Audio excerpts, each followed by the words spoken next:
Sahana Bhavatu Sahano Bhunaktu Saha Viryam Karavavahai Tejasvinavadhitamastu ma vidvishavahai. Om Shanti Shanti Shanti. An enlightened master, his life and our life, if we see, for all purpose, it appears the same. When he gets hurt, he bleeds. You get hurt, you bleed. If you are awake for 16 hours, you get tired, you feel sleepy, you sleep, he also sleeps. You wake up, he wakes up. You feel hungry, he feels hungry. Or she feels hungry. All that you have, all that we experience looks, all that our life also looks the same as what he is having. But then there is a fundamental difference. He's saying there's a fundamental difference between his life and our life. What is that? One. Second aspect is, why is it there is a difference in all those enlightened masters? Because we can understand we are all different. I behave different, you behave different, my lifestyle is different, your lifestyle is different. Our differences we can account for, because we can easily say that my desires are different, your desires are different. My personality is different, your personality is different. So there is no difference. That's all. There is no, our differences can be accounted. Very easy to account. Whereas when you say enlightenment means a person who has eliminated all desires, all vasanas. Differences is because of vasanas. When we say he is destroyed all the vasanas, then all those people should be doing the same thing. Either all of them should be keeping quiet, or all of them should be talking, all of them should be writing, all of them should be singing, all of them should have the same thing, right? That's where we get confused. We can understand the differences there, sir. We all agree. There's a difference between us, correct? There is a difference between enlightened master and us, correct? That also we agree. Now the problem is, amongst enlightened itself, there is a difference. No, how do you account it? That is what he is going to explain now. Now he is moving to this idea. What accounts for the difference amongst enlightened masters? Right. Read. Page 248, new book. Self-realization is acclaimed as attainable in one's lifetime, and self-realized souls are those who have merged with the supreme unifying self. If that be so, how is it that they do not conduct themselves uniformly? Why is there so much difference in the lives of the self-realized? This has baffled many thinkers.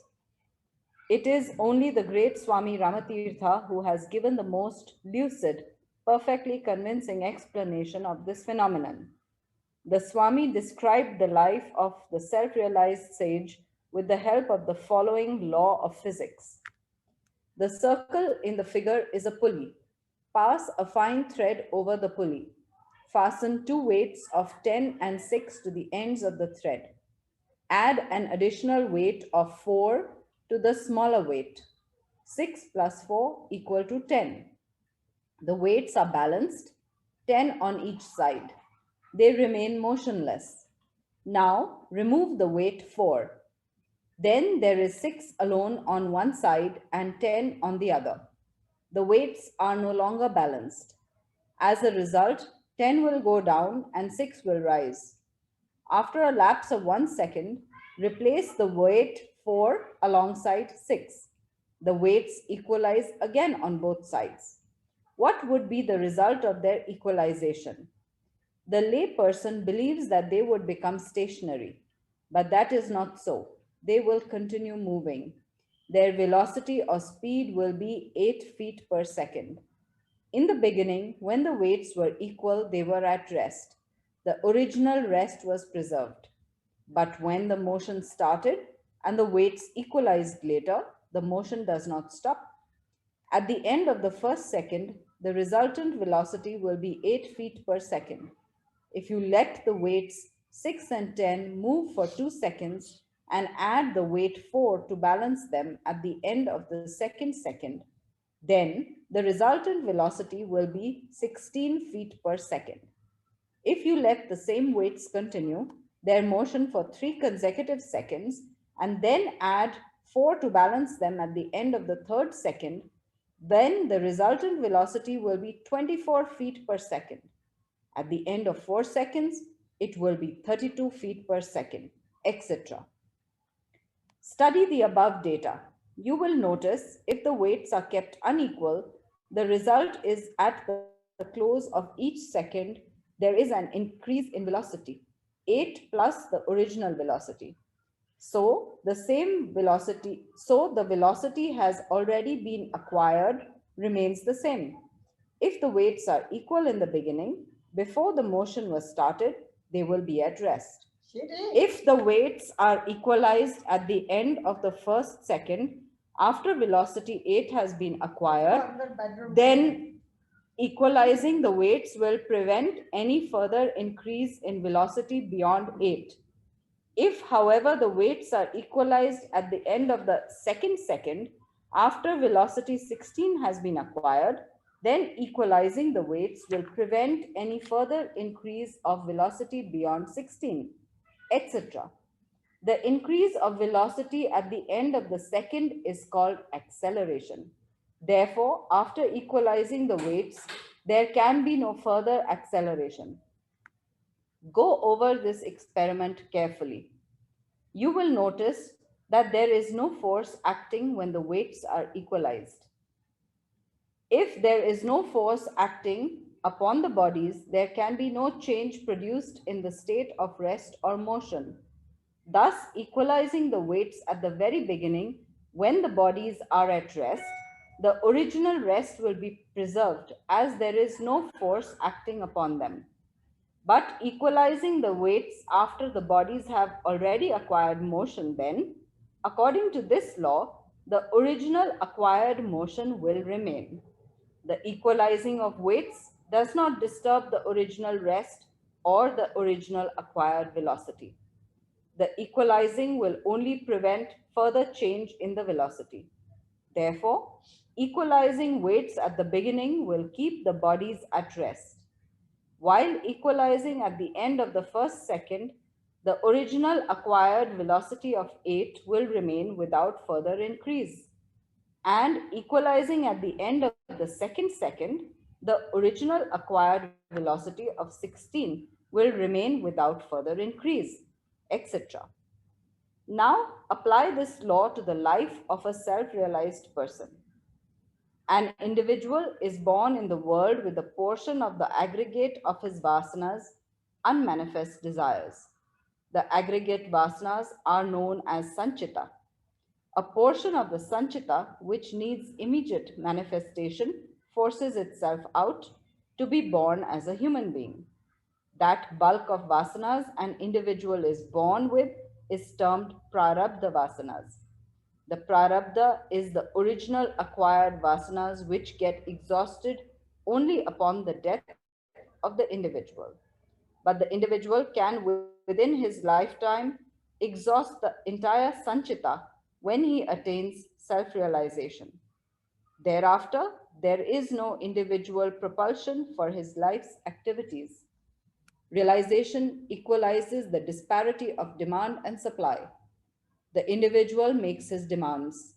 The world makes the supplies to meet the demands.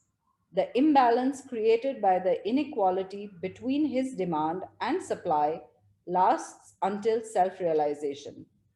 The unfulfilled desires cause the motion of life. When the Sanchita, the aggregate of all unmanifest desires, is exhausted, there is no more motion generated, no further acceleration. But the original acquired velocity remains. That is the state of the self realized. He lives on because of his original acquired prarabdha vasanas, desires. Like a car moving at 100 kilometers an hour runs out of fuel, it has no more acceleration as the fuel is exhausted, but its motion continues because of the already acquired velocity. So too do the self realized function differently because of the different prarabdha vasanas they are born with. If the original prarabdha was little, feeble, then his manifestation upon realization would be the same, perhaps like Ramana Maharishi. If the prarabdha was of music, then he would perhaps turn out to be Saint Tyagaraja. And if made up of erudition and scholarship, he would emerge as Swami Ramatirtha.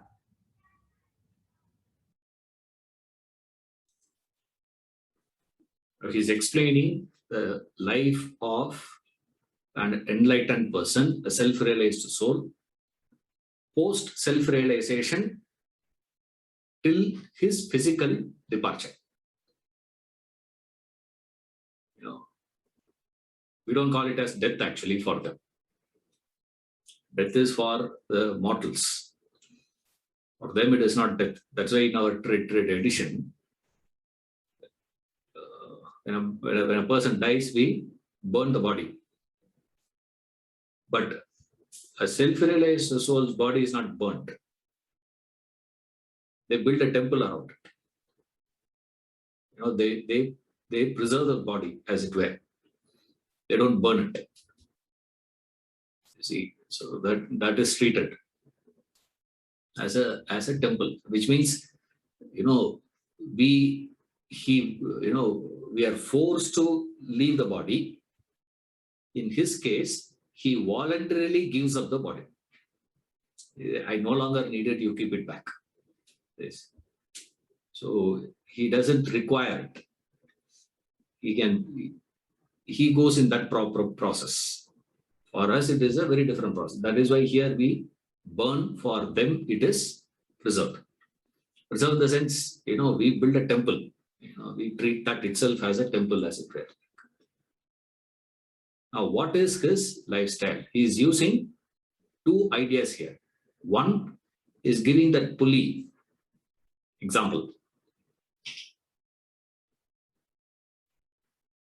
Through that pulley example, he is explaining the traditional idea of prarabdha vasanas. When we say vasanas, every human is a product of vasanas. In fact, not just every human. Everything in the world is a product of vasanas only. That's all. Now, after a lot of time, they were debating and discussing whether animals have soul, do animals dream, do they go through that and all those things. And after a lot of study, had to come up with, does plants have life? In Vedanta, they say everything has life, including what we call as so-called matter. Inert also has it. There's no difference here. Only thing is the quality of manifestation is different. That's about it. But life, if you ask, everything has life, according to these people. So, because they are also born, they also die. No? They say this in the world, the youngest mountain is Himalayas. You know that, no?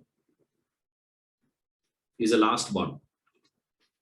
For Mother Nature, she gave birth to many mountains. The last one is Himalayas. That itself we dated for thousands. I say, Arunachala temple, he is referring to the Tiruvannamalai temple. They say that is 1 million years old. And then what will happen? Be there. And then that mountain will disappear after a period of time. Like if you go to Vrindavan, so Govardhan Giri, you must have seen in the pictures along Krishna holding, that mountain in his little finger. You go to the Govardhan Giri, you will be searching where is it. There is no Govardhan Giri there now. It's just a flat land. There are many places where we had this, in Chennai we had a mountain disappeared. After about 20 years, we go that side. That mountain is gone there. Say, what happened to the mountain here? All gone, sir. Now there is a flat there. Like lakes. How many lakes have disappeared? It's gone. They are born, they die. Rivers, born, die. Anything that is born, dies, has a life in it. As far as Vedanta is concerned. So even, what we call as inert, lifeless things also have life. Not to talk about plants, not to talk about animals, not to talk about humans. Now, why it is taken that type? This depends. You will be taking that particular birth. So, what is spiritual growth? What is spiritual enlightenment means? You say enlightenment means two aspects are there. In vasanas, there are two types of asanas. One is called sanchita, means total. Another one is called prarabdha. Right? There are two types of asanas. No, don't ask me for a translation for these words because these are all non-translatables. You can't translate. Like Shraddha, you can't find an equivalent word for it. See, it is not possible. In fact, to a large extent, we can't even find an equivalent for Brahman. You can't say God. See, God cannot be treated as this. Now, there are a lot of words, from one language cannot be translated into another language. For example, from English, you cannot find a direct equivalent word in Sanskrit. Humility. Don't say amanitva. In Bhagavad Gita, it is amanitva. Amanitva is not equivalent of humility. Humility is a different word. Amanitva is a different word. But they are very close, you see. So therefore, we can take it as that. Same way, Shraddha we translate as faith, but it's not. It is much more than that. Similarly, Sanchita and Prarabdha Vasanas. Sanchita Vasanas and Prarabdha Vasanas. There are two types of Vasanas you have. What are the two types? What is the difference? See, you have, let's say, just for understanding purpose, we say this. Okay, you have 100. Total number of vasanas you have is 100. That 100 is what is referred as Sanchita. Total vasanas. All that you have. Then, out of that 100, a particular set of vasanas demands expression. Demands that manifestation. Attention. Needs to be fulfilled.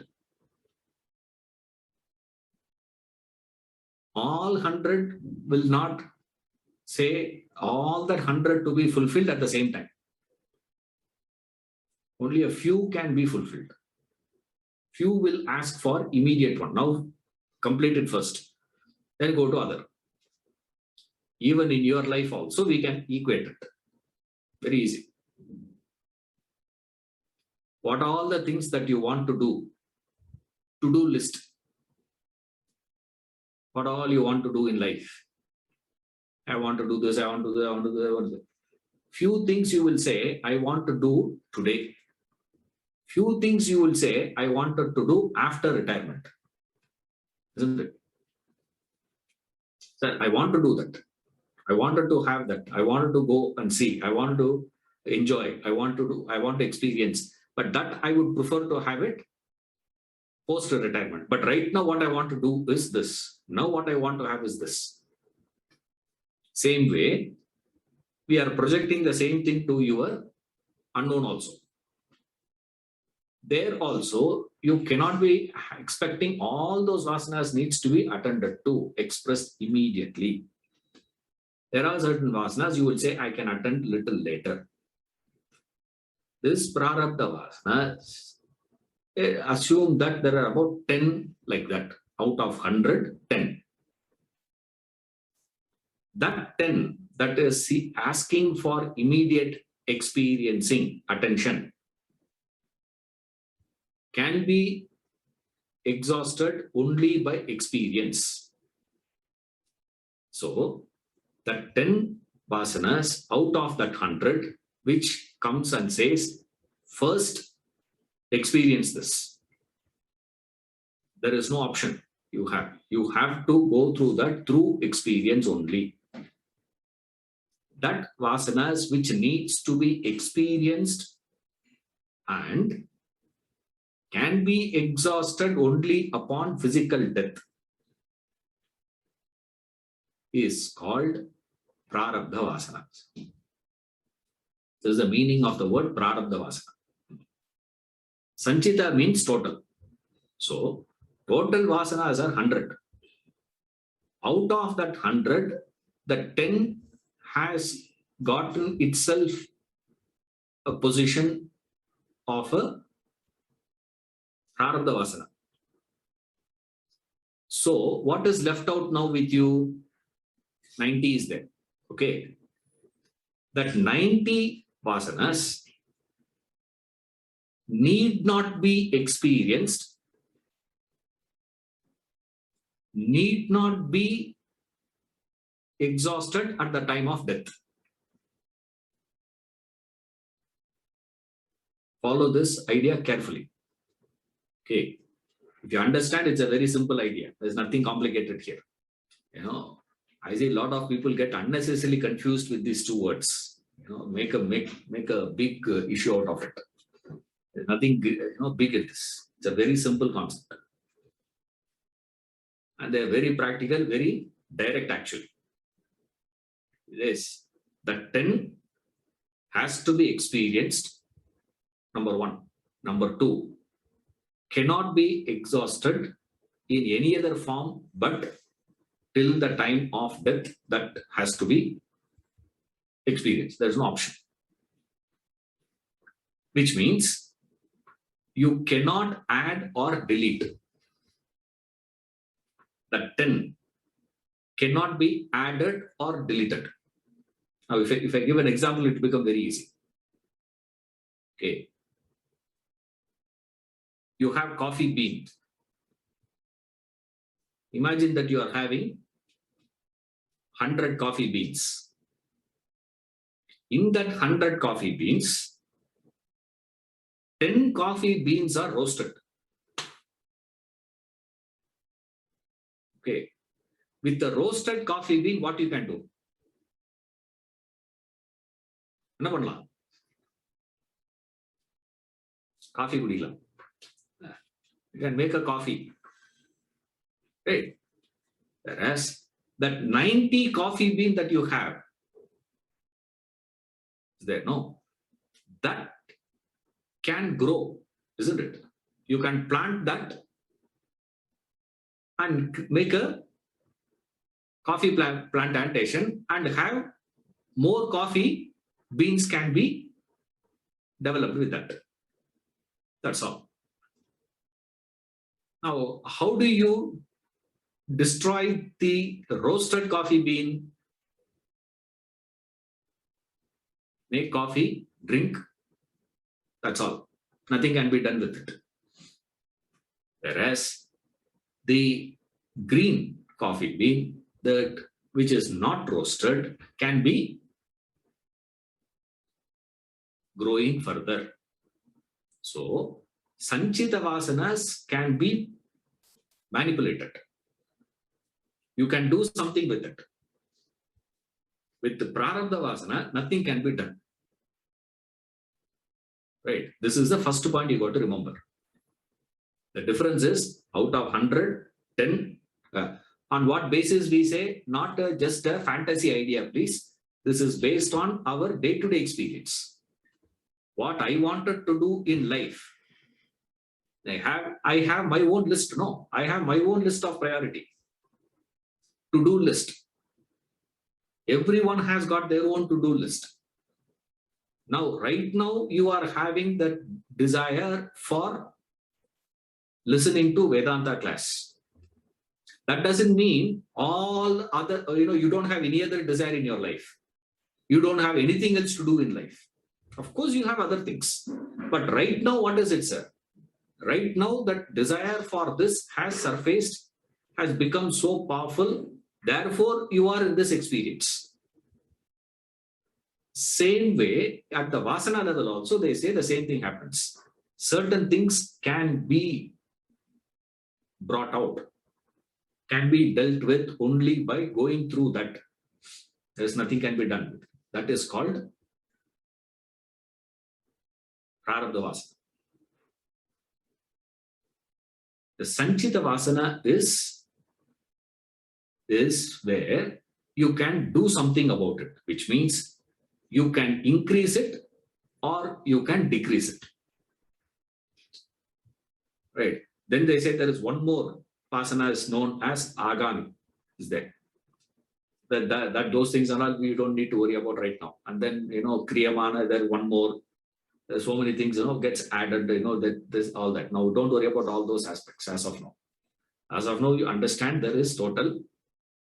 Out of the total, enlightenment means when I exhaust that 90,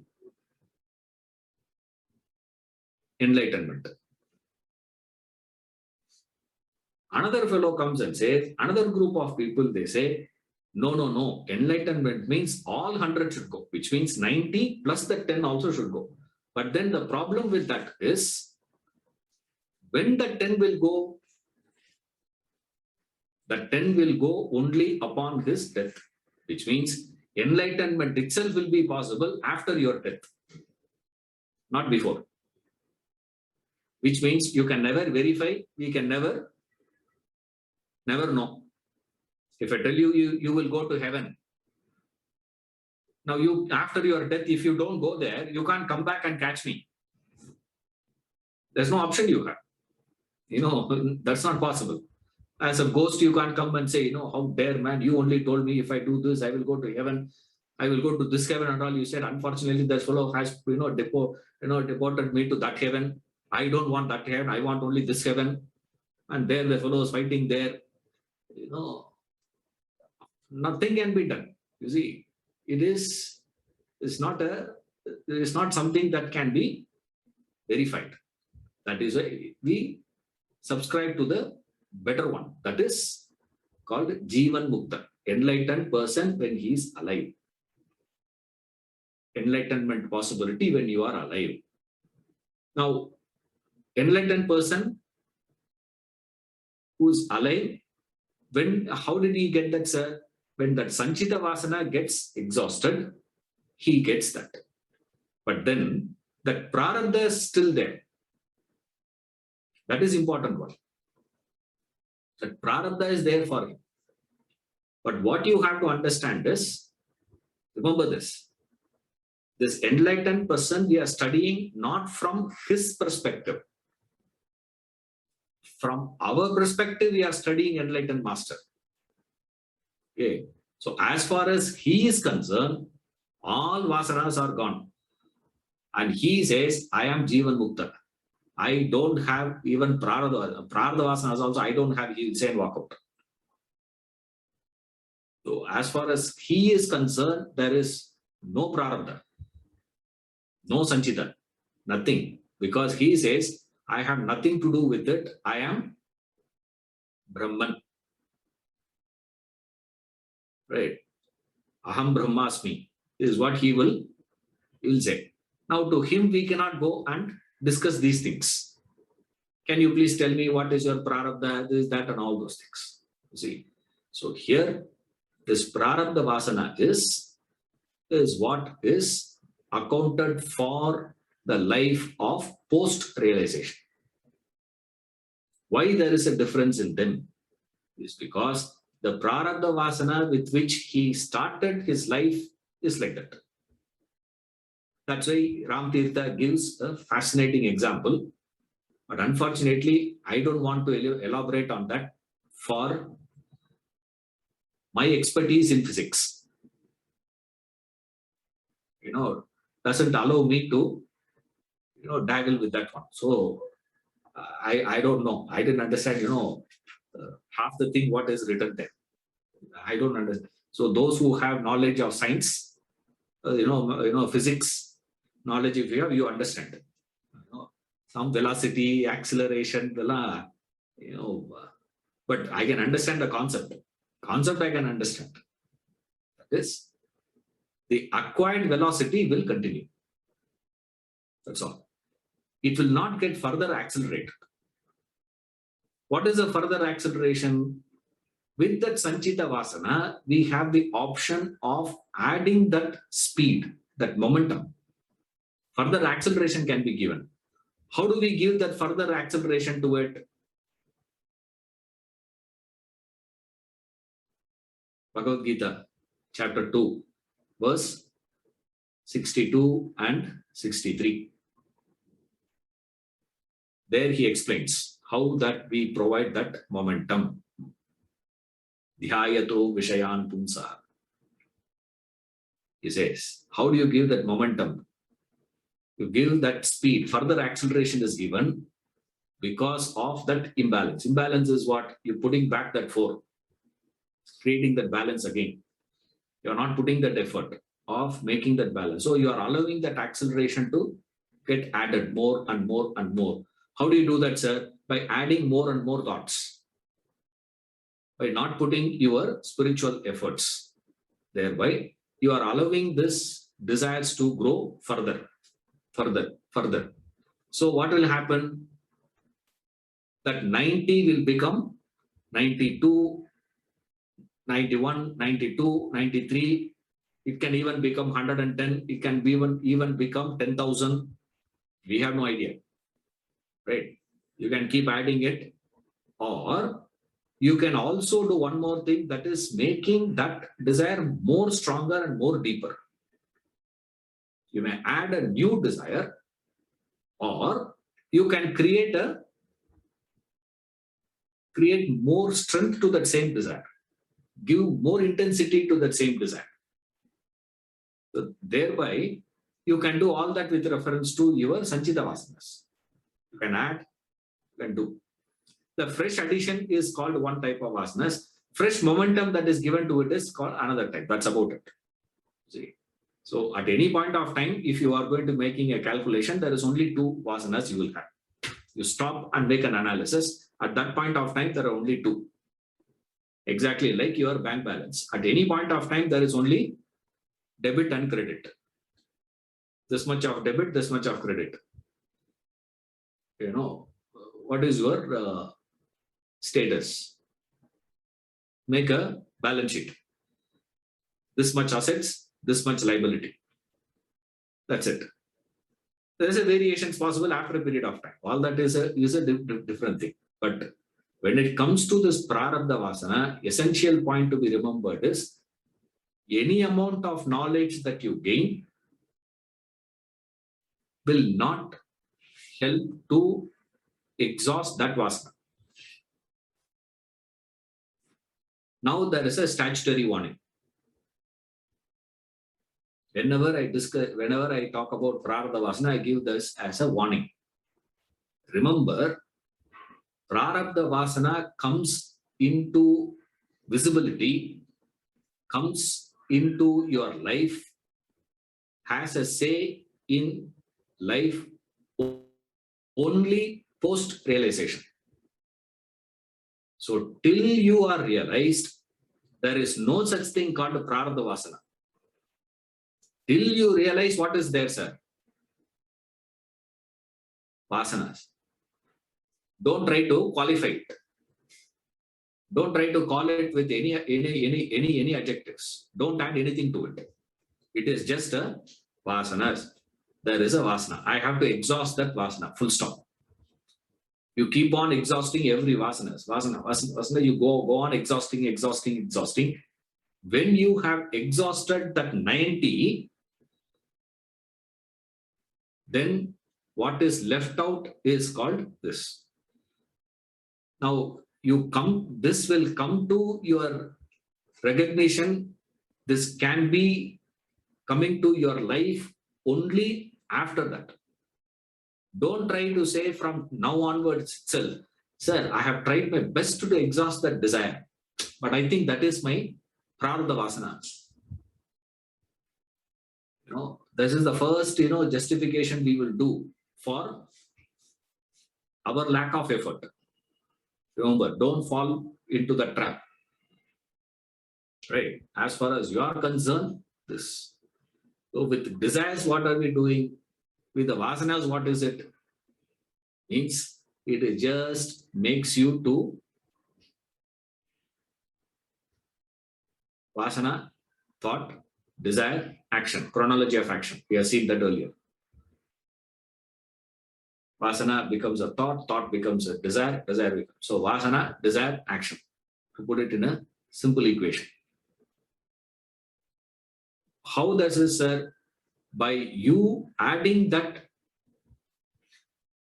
momentum, by you brooding over that again and again, by you acting on that thought again and again, you are making that thought, that vasana go deeper and deeper, stronger and stronger. So, with knowledge, what you will do? With knowledge, you do not allow that desire to get deeper and deeper. First one. With knowledge, what you do means you exhaust your desires. How do you exhaust your desires? Through knowledge, through understanding, is by doing. Knowledge helps you to exhaust sanchita vasana. Knowledge will not help you to exhaust your prarabdha vasana. Remember, because prarabdha vasana is that with which you are born. Like in yoga, they have one beautiful idea. The same idea, it's explained in yoga in a different way. There, they say, every human is born with a stipulated number of breaths. You are allowed to take 1 crore breath. Breathe in and breathe out. 1 crore. Once you come to that 1 crore, you die. So what you can do with it? They say, what you can do with it is, you can elongate that breath. Thereby, you can elongate your lifespan.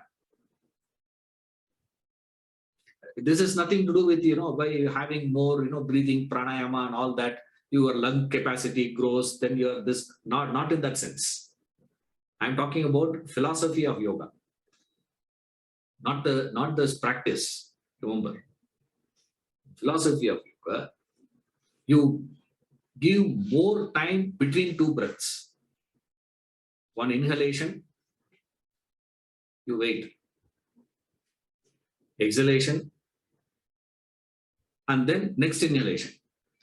There is a huge gap between first, inhalation, exhalation, and the next inhalation. Thereby, you are able to live longer life. But can you increase that 1 crore to 1.5? That is not possible. That option is not there. That fixed one is what they call as prarabdha. Same way, same idea. There is a fixed one which cannot be exhausted. So, what is the extrinsic conduct of an enlightened person, a self-realized soul?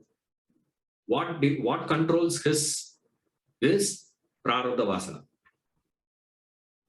Since there is no uniformity in prarabdha vasana, there is no uniformity amongst the things. So why he's explaining all this is, when you look at all these varied expressions, you get involved with one particular expression and get fixed. Then you will start expecting all enlightened masters should be doing the same thing or something similar to it. Imagine that you are sold out. I am using a little stronger word, right? You are brainwashed to believe Ramana alone is enlightened. So enlightened master, your concept is Ramana, let's say. Then Ramatirtha will look like what to you?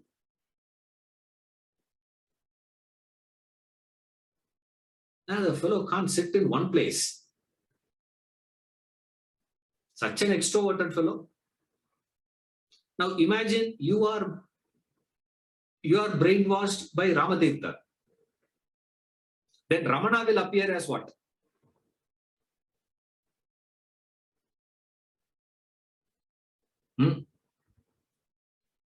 That is why this fellow left Ramana, no, after a point. He is faking, he said, and walked out. The man who made him so popular in the world. He said, later stage of his life, he said, it doesn't work like that. And he said, forget it. And he left Ramana and went away. Why? Because for him, Ramana looked like a lazy fellow after a point. Say, nothing moves. I'm telling him I have this problem, that problem, nothing happens. He doesn't, care about anything. Such a indifferent personality. He couldn't take. So if you are sold out with that dynamism, Ramana will appear as lazy, indifferent. If you are sold out by Ramana, then Ramatirtha will appear as extroverted. No. Remember, every self-realized soul is unique. There is no repetition. You will never find two self-realized masters similar, same forget. It's impossible. Every one of them have got their own unique nature, their own unique personality. But you don't get confused, you don't get carried away by their external conduct. The problem is, we get carried away by the external conduct. And then we get confused and, mislead. To everyone, we start giving wrong things. That is why he is warning with this extrinsic conduct.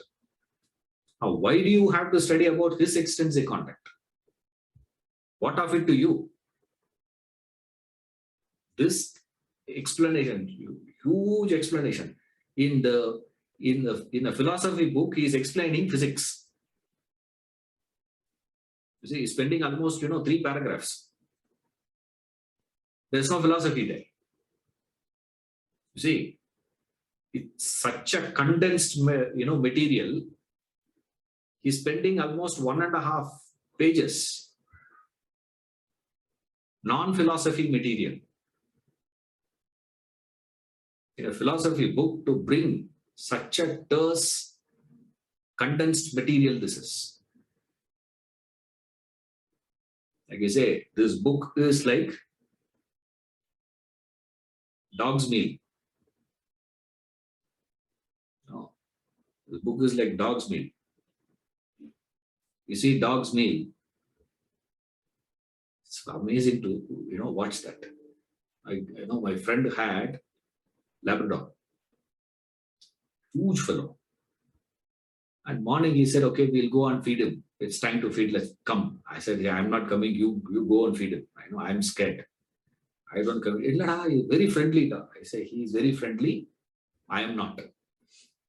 I have my own, fear. A few things I fear. One is this. No. So he said, okay, wait here. And he opened one packet. He opened and then he put, like cornflakes. Something is there. He put, 3 scoops. 3 scoops he had put that and he gave. I said, no, such a big fellow, right? We are giving him just the 3 spoons, 3 cups. There's a small cup. He said, you don't know about this meal. When it gets inside the stomach, it becomes 12 cups. It goes inside stomach, it swells to that much. That's the dog's meal. That's what this book is. One paragraph will consume you a full day. Material thought, material to think. He's spending 1.5 pages, no philosophy. Wondering why he has to explain all this. For what to be, brought in all these things? Why do you have to spend so much of energy to explain to us? Is because the whole world gets carried away by the external conduct of the masters. So prarabdha vasana is a vasana. When you are going through the experience of that vasanas, it doesn't get strengthened, nor does it produce new. Now, can you imagine anything in your life which you go through doesn't have the capacity to produce or to get strengthened? That is why we say prarabdha vasana exists only for a man of realization, post-realization. Now, we cannot distinguish. Ask, sir, how are we to distinguish? Can I, with my intellect, can I decipher what is Sanchita experience, what is prarabdha experience? Colloquially, we use the word, a prarabdha, you say.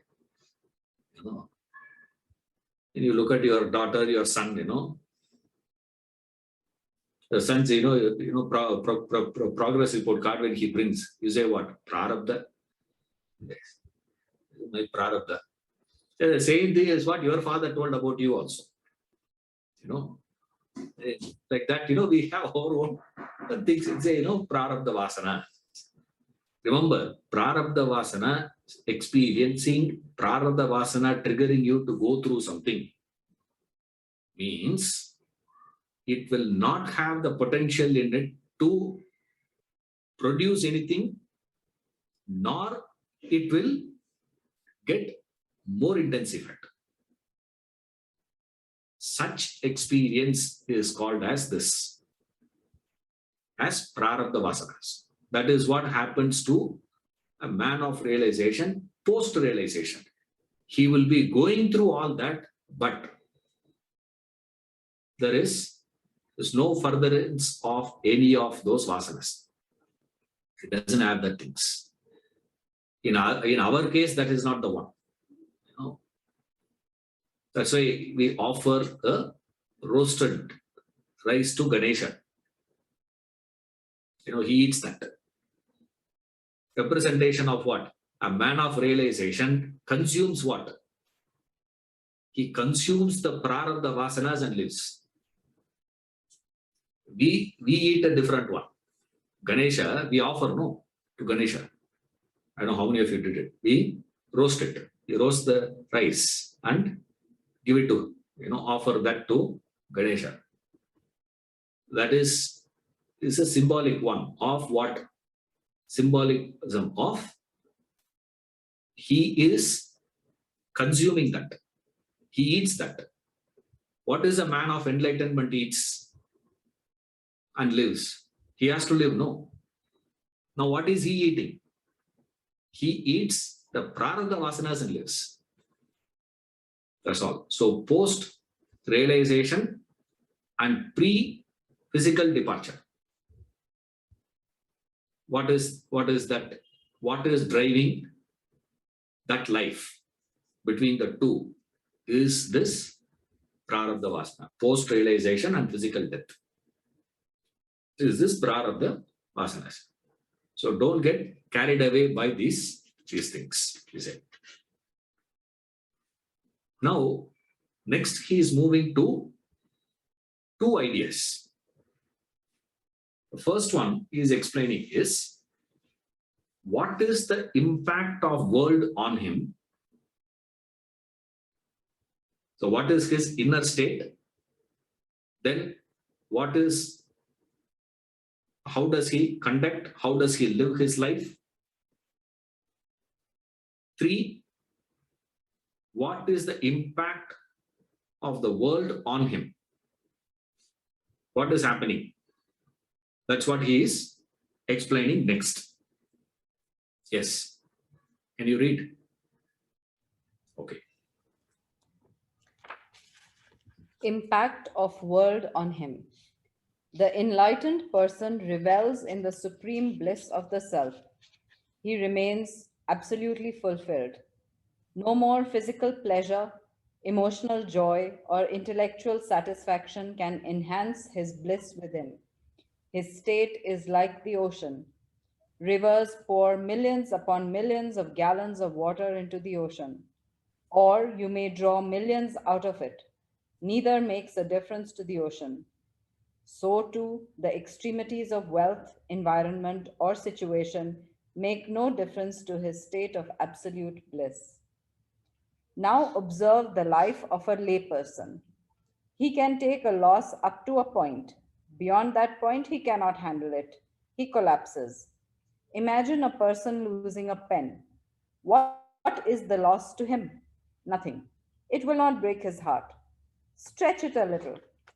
He has his pen with him, but coming out into the car park, he finds his car missing.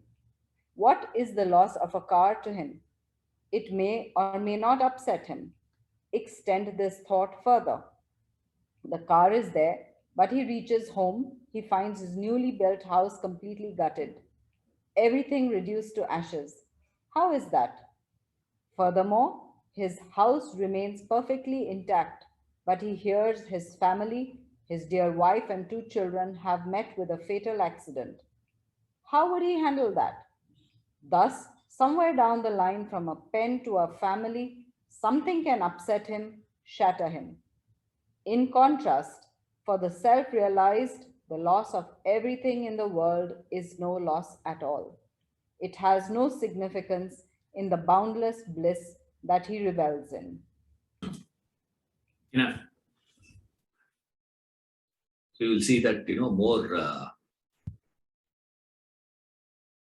further explanations, we will see. Now, first you need to understand here the example that he is giving.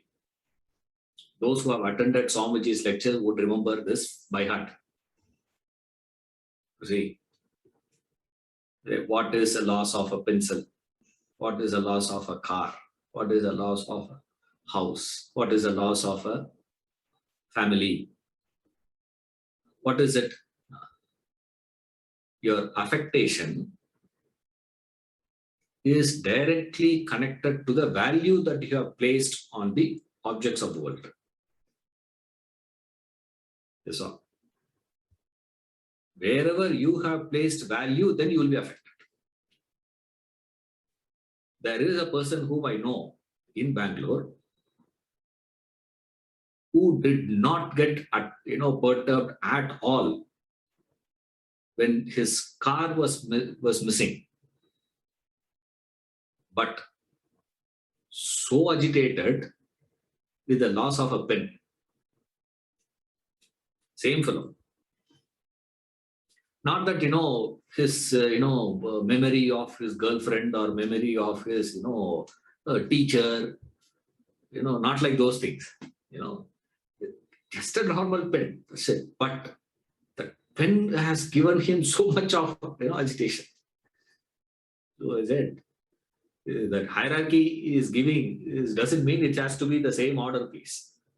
The order will vary. Why that variations is because it is connected to the value that you place. It says, to anything that you start appreciating, you start thinking is so great, so important in your life, then it'll affect you. Now, what he is giving here is the impact of world on this personality is whatever the loss that happens there doesn't affect him at all. That means, that implies whatever gain that comes also doesn't affect him, should not affect him. Remember that. You see, there are people who can take a loss, but they can't handle gain. Most of you would have heard the story of a priest who died of a heart attack. For those who have not known the story, this priest, a family called the family priest and told him, sir, we have one situation now. Our father, bought one lottery ticket and he got jackpot. That is 100 crores. Right? The doctor has already told us no exciting news should be revealed to the father, because if that is revealed to him, he will not be able to take it, he will die. Now, we have to reveal this message to our father. We don't know what to do. The priest said, don't worry, I know how to handle your father. I will tell him. This is why we all have, a priest in our family. Family priest we have. Right. Nowadays, there's no family priest. We have a family psychiatrist. In those days, people had family priest. Nowadays, we have a family psychiatrist. First, we had a family physician, in the 90s, early 2000 and all that, we had family dentist. You are a, good family, you are a growing family, means you must have a family dentist. Now it is family psychiatrist. You must have. Then you are a good family. Means, you are a high family. That is. So the priest went to this man. He said, you are the old man, he got up and he, paid respects to him and all that. He said, please be seated, give him a coffee. Started having a conversation. And this man told this father, said, sir, you're old now. Imagine, by luck, you get 10,000 rupees. What will you do? Just like that, you get 10,000 rupees. What will you do? This man said, 10,000 if I get, I'll give 5,000 to my son, 5,000 to you. Why I need? I don't need anything. I said, okay. And he said, what if you get 10 lakhs? Rule doesn't change. 5 there, 5 here. If you get 10 crores, 5 crores, 5 crores. If you get 100 crores, he said 50 crores. Before he could say 50 crores to the son, the father, that priest got a heart attack. That's how the priest passed away. Human mind is so peculiar. It can take pain, but it cannot take pleasure, But it seeks pleasure. Very funny fellow he is. He loses balance. There are people who can be balanced in loss, but in pleasure, it's very difficult to be balanced. If you don't, recollect your marriage day, anniversary, not the current anniversary, the day that you got married. How excited! Nothing is happening. Such a great mela. But we seek pleasure.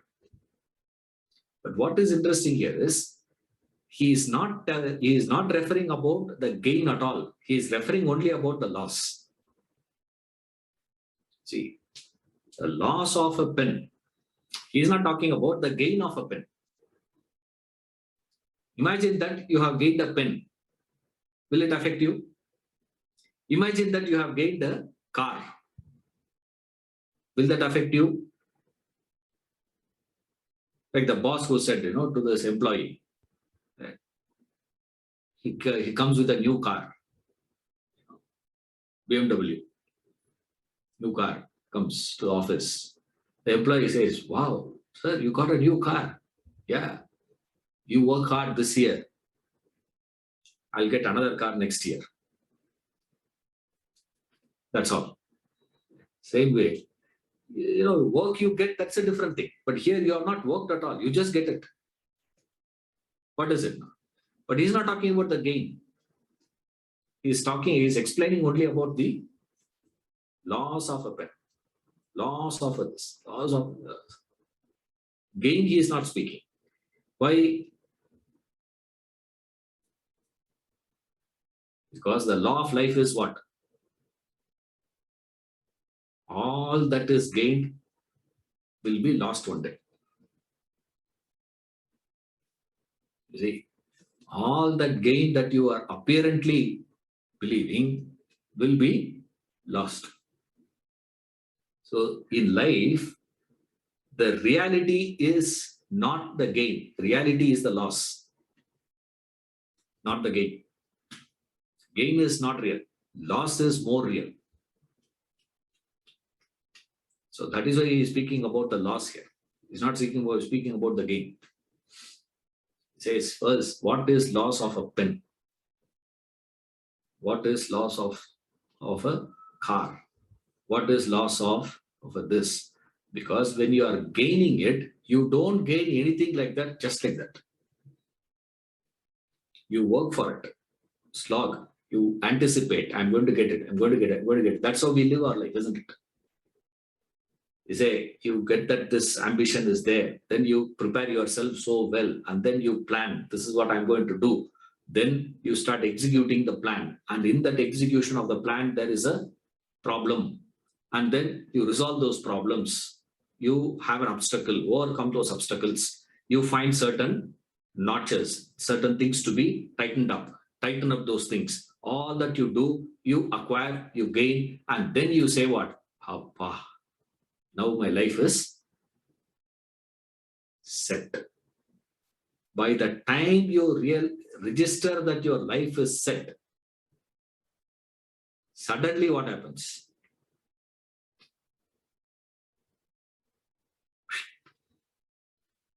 Suddenly the whole thing is taken out of equation.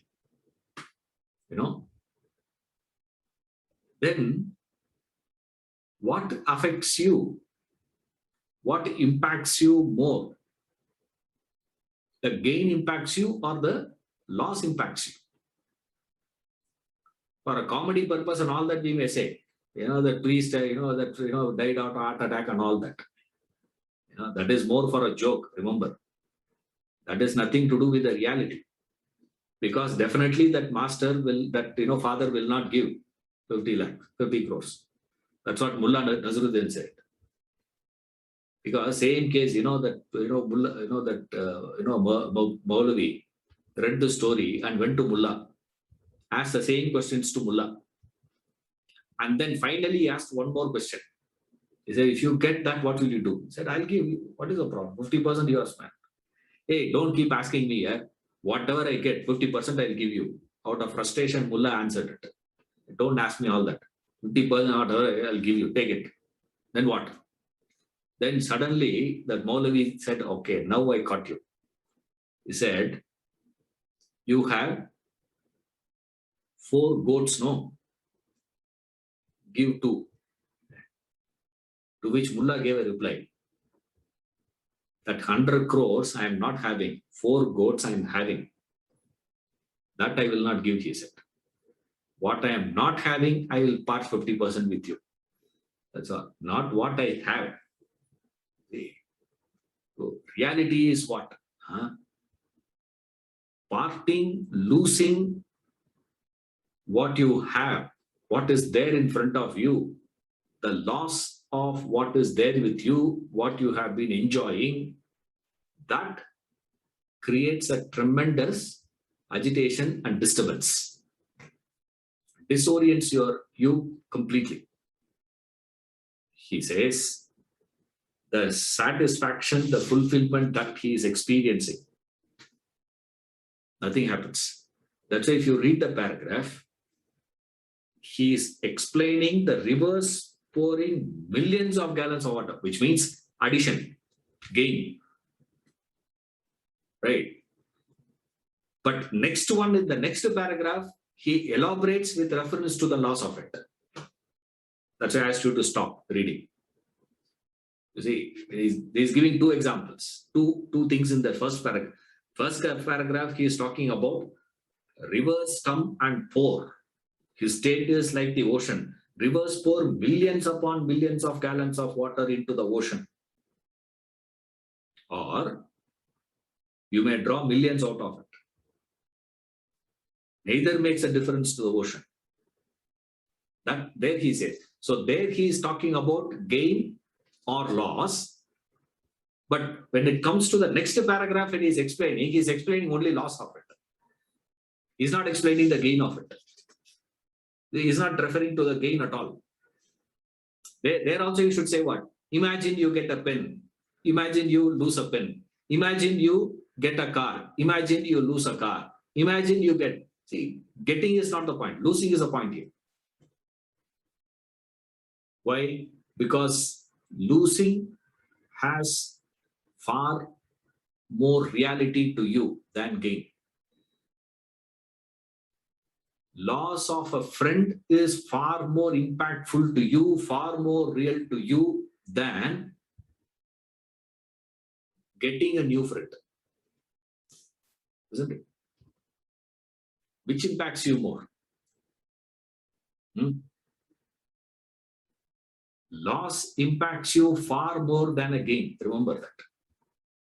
So as far as you are concerned, theoretically, he gives that point first. In the example of ocean and river, he is giving the example as a theory. Now he is coming to the reality. What is the reality? Reality is loss. Loss impacts you far more than gain. Therefore, he takes that and explains what is that impact. What is the impact of the world on him? He says, no impact. So, the world has no impact at all on his personality. It doesn't impinge on his personality at all. There is no impact at all to his personality. On his, when we say, as I have told you, you have to apply it to you immediately.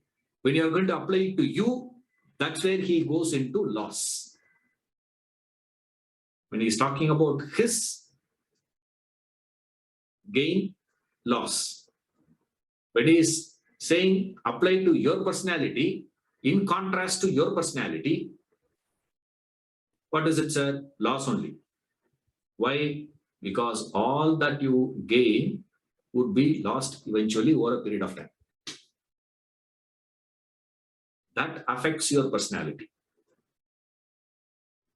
It doesn't affect his personality. Why it doesn't affect his personality is what he is going to explain further now.